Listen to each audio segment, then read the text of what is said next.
वाटलं ना तुम्हाला कुणाच्या आयडीवर आलो तर थांबा, माझीच आयडी आहे ही, वर्षाराणी चौधरीची. तर मंडळी, ऊन वारा पाऊस थंडी काहीही म्हणून शेतकऱ्याला चालत नाही. प्रत्येक काळामध्ये प्रत्येक वेळेमध्ये 24 तास आठवड्यातले 7 दिवस काम करत राहायला लागते. तर तसंच काहीच आहे. 7-7:30चं टायमिंग झालेलं आहे आणि एवढं आभाळ आलं होतं, विजांचा कडकडाट, ढगांचा गडगडाट आणि वाटायचं धाराच होऊन देईल का नाही पाऊस काय माहिती. भुरभूर चालू झाली होती पण आम्ही तशाच धारा काढल्या. तोपर्यंत आले ट्रॅक्टर, 2 ट्रॅक्टर, एक JCB. बापरे, एवढ्या उशिरा आलेत. ह्यांना सकाळपासून फोन केला होता लवकर या म्हणून, बोलले होते 5-5:30 वाजता येतो आणि यांनी वाजवले 8 यायला. बरं, आता आलेत तर मग चौधरी साहेब कशाला थांबतील धार काढायला. चौधरी साहेबांनी मारली कलटी तिकडे, कारण ट्रॅक्टरला वाट दाखवायला लागते, उकिरडा कुठे ते दाखवायला लागते. मग आता पडलं काम माझ्यावर. मग मी इकडे वासरांसाठी दूध काढून घेतलं, गायची धार काढून घेतली, वासराला दूध पाजून घेतलं आणि नंतर मी पण गेले बघायला JCB कसं ट्रॅक्टरमध्ये खत भरतंय ते.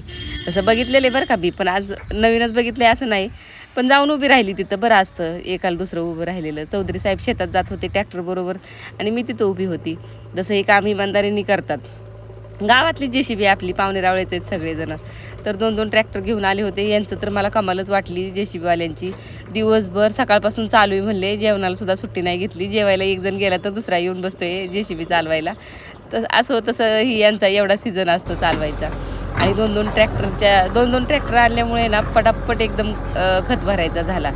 आणि 4-5 टायल्या खत गेला. तर यावर्षीचं खत आम्ही आमच्या शेतामध्ये नेलं आहे. खताला गिराईक भरपूर लागलेलं असतं पण आम्हाला विकायचं नाही, कारण आमची जमीन आहे ना एकदम नापीक होत चालली, सुपीक करायची शेणखत टाकून टाकून.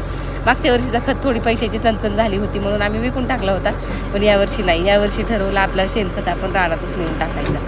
म्हणून मग आम्ही बरेच दिवस झाले JCBची वाट बघत होतो. पण यांना सुट्टीच भेटत नव्हती, यांना म्हणजे वेळ भेटत नव्हता आमच्याकडे यायला. मग आज वेळ काढून कसं तरी त्यांना म्हटलं या बाबांनो, एवढा आभाळ येते, पाऊस जर आला तर शेणखत जागेवर राहील आणि परत काय करायचं, नांगरट पण राहिली शेतातली. मग म्हणलं तुम्हाला कसं वाटतंय, म्हणून ती पोरं आपली बिचारी आली.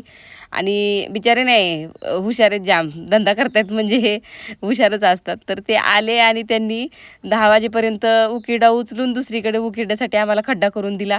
आणि नंतर रात्री 1 वाजेपर्यंत काम चालू होतं शेतामध्ये. एक शेंबाडा आमचा काढून टाकायचा होता शेतातला, तर तिकडं 1 वाजेपर्यंत ही सगळी पोरं काम करत होती. तर चला मंडळी, आजच्या व्हिडिओमध्ये एवढंच. व्हिडिओ आवडला तर लाईक, शेअर, कमेंट करायला विसरू नका. बाय.